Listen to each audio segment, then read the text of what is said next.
வணக்கம். மாநில செய்திகள் வாசிப்பவர் கிருஷ்ணவேணி கோபியானந்த்.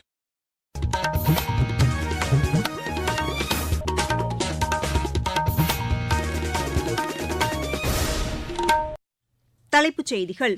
வளர்ச்சியடைந்த பாரதம் தொடர்பான இளைஞர்களின் கலந்துரையாடல் அவர்களின் ஆக்கத்திறனை மேம்படுத்தும் என்று பிரதமர் திரு நரேந்திரமோடி தெரிவித்துள்ளார்.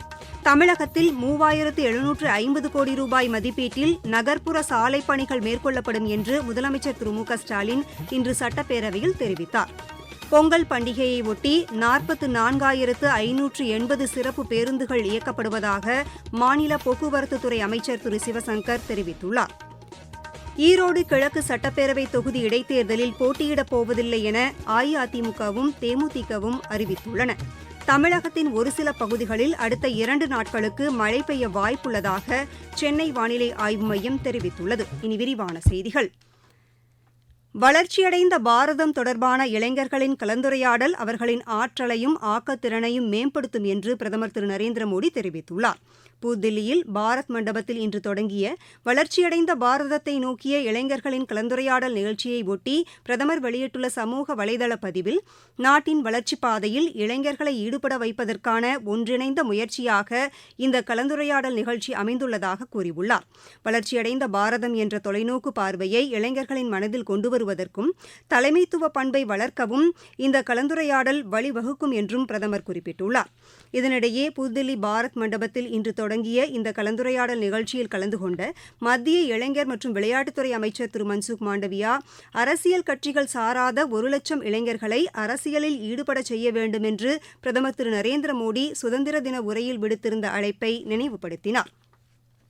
இளைஞர்களின் பங்களிப்பை உறுதி செய்வதற்காக மத்திய அரசு தலைமைப் பண்புகள் மற்றும் சமூக சேவை குறித்த விழிப்புணர்வை இளைஞர்களிடையே ஏற்படுத்துவதற்கான ஏற்பாடுகளை செய்து வருவதாக அவர் குறிப்பிட்டார். தேசிய மற்றும் சர்வதேச அளவில் அவர்கள் சிறந்து விளங்குவதற்கான திறனை மேம்படுத்துவதற்கான நடவடிக்கைகளும் இதுபோன்ற நிகழ்ச்சிகள் மூலம் வழங்கப்படும் என்றும் அவர் கூறினார். நாளை நடைபெறும் கலந்துரையாடல் நிகழ்ச்சியில் 3000க்கும் மேற்பட்ட இளைஞர்களுடன் வளர்ச்சியடைந்த பாரதம் தொடர்பான கருத்துக்களை பிரதமர் திரு நரேந்திரமோடி பகிர்ந்து கொள்ள இருப்பதாகவும் திரு மன்சுக் மாண்டவியா தெரிவித்தார். தமிழகத்தில் போக்குவரத்து வசதியை மேம்படுத்த வரும் ஆண்டில் 3000 புதிய பேருந்துகள் பயன்பாட்டுக்கு கொண்டுவரப்படும் என்று முதலமைச்சர் திரு மு க ஸ்டாலின் தெரிவித்துள்ளார். சட்டப்பேரவையில் இன்று ஆளுநர் உரைக்கு நன்றி தெரிவிக்கும் தீர்மானத்திற்கு பதிலளித்து பேசிய முதலமைச்சர் பல்வேறு அறிவிப்புகளை வெளியிட்டார். 3750 கோடி ரூபாய் மதிப்பீட்டில் நகர்ப்புற சாலைப் பணிகள் மேற்கொள்ளப்படும் என்று அவர் கூறினார். பெண்களுக்கு எதிரான பாலியல் குற்றங்களை விசாரிக்க சென்னை, மதுரை, திருநெல்வேலி, கோயம்புத்தூர், சேலம், திருச்சி மற்றும் சென்னையை சுற்றி உள்ள பகுதிகளில் 7 தனி நீதிமன்றங்கள் அமைக்கப்படும் என்று அவர் அறிவித்தார். ஏழை எளிய மற்றும் ஷெட்யூல்டு வகுப்பு மக்களின் கையகப்படுத்தப்பட்ட நிலங்களை சீர் செய்து தர நடவடிக்கை எடுக்கப்படும் என்றும் அவர்களுக்கு 1 லட்சம் வீட்டுமனை பட்டாக்கள் வழங்கப்படும் என்றும் அவர் கூறினார். தமிழகத்தில் பள்ளிக்கல்வி மற்றும் உயர்கல்வியின் வளர்ச்சிக்காக செயல்படுத்தப்பட்டு வரும் திட்டங்கள் நல்ல பலனை அளித்திருப்பதாக அவர் தெரிவித்தார். மகளிருக்கு 1000 ரூபாய் உரிமைத் தொகை மற்றும் கட்டணமில்லா பேருந்து பயணம் போன்ற திட்டங்கள் நல்ல வரவேற்பை பெற்றிருப்பதாகவும் முதலமைச்சர் குறிப்பிட்டார். நாட்டின் 2வது வளர்ந்த பொருளாதார மாநிலமாக தமிழகம் உள்ளதாக குறிப்பிட்ட அவர், மொத்த உள்நாட்டு உற்பத்தியில் தமிழகத்தின் பங்கு 9.2% உயர்ந்துள்ளதாக குறிப்பிட்டார். தொழில் வளர்ச்சியிலும் சிறந்த மாநிலமாக தமிழகம் செயல்பட்டு வருவதாகவும் திரு மு க ஸ்டாலின் தமது பதிலுரையில் கூறினார். முதலமைச்சரின் பதிலுரைக்கு பின் சட்டப்பேரவைக் கூட்டத்தொடர் இன்று மறு தேதி குறிப்பிடப்படாமல் ஒத்திவைக்கப்பட்டது. கடந்த திங்கட்கிழமை கூடிய சட்டப்பேரவைக் கூட்டத்தொடர் 6 நாட்கள் நடைபெற்றது. பொங்கல் பண்டிகையையொட்டி தங்களது சொந்த ஊர்களுக்கு செல்வோரின் வசதிக்காக 44,580 சிறப்பு பேருந்துகள் இயக்கப்படுவதாக மாநில போக்குவரத்துத்துறை அமைச்சர் திரு சிவசங்கர் தெரிவித்துள்ளார். பொங்கல் பண்டிகையை முடித்துவிட்டு திரும்பும் மக்களின் வசதிக்காகவும் சிறப்பு பேருந்துகள் இயக்கப்படுவதாக அவர் கூறியுள்ளார். வரும் 13ஆம் தேதி வரை சென்னையிலிருந்து வெளியூர் செல்லும் மக்களின் வசதிக்காக கூடுதலாக 5736 சிறப்பு பேருந்துகள் இயக்கப்படுவதாக அவர் தெரிவித்துள்ளார். பிற ஊர்களிலிருந்து சொந்த ஊர்களுக்கு செல்வோரின் வசதிக்காக சுமார் 22,000 சிறப்பு பேருந்துகள் இயக்கப்படுவதாக அவர் கூறியுள்ளார். சென்னை திரும்பும் மக்களின் வசதிக்காக வரும் 15ஆம் தேதி முதல் 19ஆம் தேதி வரை கூடுதலாக பேருந்துகள் இயக்கப்படும் என்றும் அவர் தெரிவித்துள்ளார். சென்னையில் கிளாம்பாக்கம், கோயம்பேடு, மாதவரம் பேருந்து முனையங்களிலிருந்து வீடுகளுக்கு திரும்புவதற்கு இணைப்பு பேருந்து வசதிகளும் செய்யப்பட்டுள்ளதாக திரு சிவசங்கர் கூறியுள்ளார். நீங்கள் கேட்டுக்கொண்டிருப்பது மாநில செய்தி அறிக்கை. ஈரோடு கிழக்கு சட்டப்பேரவை தொகுதி இடைத்தேர்தலில் அஇஅதிமுக போட்டியிடாது என்று அக்கட்சியின் பொதுச் செயலாளர் திரு எடப்பாடி பழனிசாமி அறிவித்துள்ளார். ஆளும் கட்சியினர் ஆட்சி அதிகாரத்தை தவறாக பயன்படுத்துவதால் மக்கள் இந்த தேர்தலில் சுதந்திரமாகவும் நியாயமாகவும் வாக்களிக்க இயலாத சூழ்நிலை உள்ளதாகவும், எனவே இந்த தேர்தலில் போட்டியிடப் போவதில்லை என தமது கட்சி முடிவெடுத்துள்ளதாகவும் இன்று வெளியிட்ட அறிக்கை ஒன்றில் அவர் தெரிவித்துள்ளார். தேமுதிகவும் ஈரோடு கிழக்கு சட்டப்பேரவைத் தேர்தலில் போட்டியிடப் போவதில்லை என அறிவித்துள்ளது. சென்னையில் செய்தியாளர்களிடம் பேசிய அக்கட்சியின் பொதுச் செயலாளர் திருமதி பிரேமலதா விஜயகாந்த் இதனை தெரிவித்தார். ஈரோடு கிழக்கு சட்டப்பேரவை தொகுதி இடைத்தேர்தலில் பிரச்சாரம் மேற்கொள்ளும் அரசியல் கட்சிகளின் தலைவர்கள் விமானம் உள்ளிட்ட போக்குவரத்து செலவுகளை தேர்தல் செலவு கணக்கிலிருந்து விலக்கு பெறுவதற்கு இம்மாதம் 17ஆம் தேதிக்குள் விண்ணப்பிக்குமாறு தமிழ்நாடு தலைமை தேர்தல் அதிகாரி திருமதி அர்ச்சனா பட்நாயக் தெரிவித்துள்ளார். அங்கீகரிக்கப்பட்ட அரசியல் கட்சிகள் 40 பேரின் பட்டியலையும், பதிவு செய்யப்பட்ட அங்கீகரிக்கப்படாத கட்சிகள் 20 பேர் கொண்ட பட்டியலையும் அளித்து தேர்தல் செலவினத்திலிருந்து விலக்கு பெறலாம் என்றும் இன்று வெளியிட்ட செய்திக்குறிப்பில் அவர் கூறியுள்ளார். வேட்பாளர் வேறு கட்சிகளில் நட்சத்திர தலைவர் பிரச்சாரம் செய்தார், அவர்களின் போக்குவரத்து செலவுகளுக்கு தேர்தல் செலவினத்திலிருந்து விலக்கு பெற இயலாது என்றும் அவர் தெரிவித்துள்ளார். தமிழக அரசு போக்குவரத்து கழகங்களில் கூடுதல் நாட்கள் பணிபுரிந்த தொழிலாளர்களுக்கு சாதனை ஊக்கத்தொகை வழங்கப்படும் என்று மாநில அரசு தெரிவித்துள்ளது.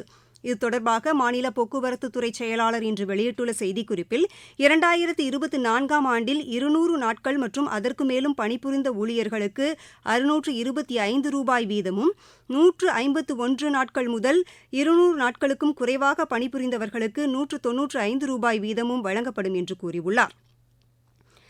இந்த ஆண்டு 1,08,105 போக்குவரத்து கழக பணியாளர்களுக்கு மொத்தம் 6,41,18,000 ரூபாய் சாதனை ஊக்கத்தொகையாக வழங்கப்படும் என்று அவர் அந்த செய்திக்குறிப்பில் தெரிவித்துள்ளார். பொங்கல் பண்டிகையை முன்னிட்டு தாங்கள் அறுவடை செய்து வரும் கரும்புக்கு நல்ல விலை கிடைத்து வருவதாக மதுரை மாவட்டம் மேலூர் பகுதியைச் சேர்ந்த விவசாயிகள் தெரிவித்துள்ளனர். மதுரை மட்டுமல்லாது வெளி மாவட்டங்களிலிருந்தும் வியாபாரிகள் அதிக அளவில் கரும்பு கொள்முதல் செய்து வருவதாக விவசாயிகள் எமது செய்தியாளரிடம் தெரிவித்தனர். கரும்புலாம் இந்த வட்டம் நல்ல ஒரு விளைச்சலா இருக்கு. விவசாயிகள் ரொம்ப மகிழ்ச்சி அடைகிறாங்க. வாங்குற வியாபாரியும் சந்தோஷம் அது உண்டாக. ஏன்னா கரும்பு ரொம்ப வளர்ந்துருக்கு, நல்லா பெருமையா இருக்குன்னு சொல்லி ரொம்ப சந்தோஷப்படுறாங்க. வேற வேற ஊர்ல எல்லாம் வந்து கரும்பை கொள்முதல் பண்றதுக்கு எங்க மதுரை மாவட்டத்துக்கு வந்து அதிகமாக வர்றாங்க. 2025ஆம் ஆண்டு எங்களுக்கு விவசாயிகளுக்கு நல்ல ஒரு பலன் தந்திருக்கு. ஒரு வண்டி கரும்பு வந்து 5500 5600 ரேட்டு, நல்ல ரேட்டுக்கு விற்பனை செஞ்சுருக்கோம்.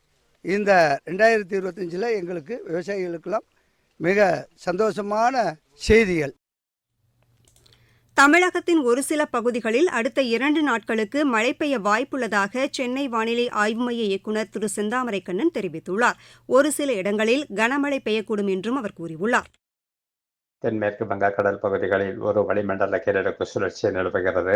இதன் காரணமாக அடுத்து வரும் 3 நாட்களுக்கு கடலோர தமிழக மாவட்டங்களிலும் 14 மற்றும் 15ஆம் தேதிகளில் தென் மாவட்டங்களிலும் பரவலான மழைக்கு வாய்ப்புள்ளது. கனமழையை பொறுத்தவரை 2 நாட்களுக்கு வட தமிழக கடலோர மாவட்டங்களில் ஓரிரு இடங்களில், குறிப்பாக டெல்டா மாவட்டங்கள் மற்றும் காரைக்கால் பகுதிகளில் ஓரிரு இடங்களில் கனமழைக்கு வாய்ப்புள்ளது. 14 மற்றும் 15ஆம் தேதிகளில் திருநெல்வேலி, கன்னியாகுமரி, தூத்துக்குடி, ராமநாதபுரம் உள்ளிட்ட தென் மாவட்டங்களில் ஓரிரு இடங்களில் கனமழைக்கு வாய்ப்புள்ளது. சென்னை மற்றும் புறநகர் பகுதிகளில் அடுத்த 2 நாட்களுக்கு வானம் ஓரளவு மேகமூட்டத்துடன் காணப்படும். ஒரு சில பகுதிகளில் இடி மின்னலுடன் கூடிய லேசானது முதல் மிதமான வரை மழைக்கு வாய்ப்புள்ளது. மாவட்டச் செய்திகள்.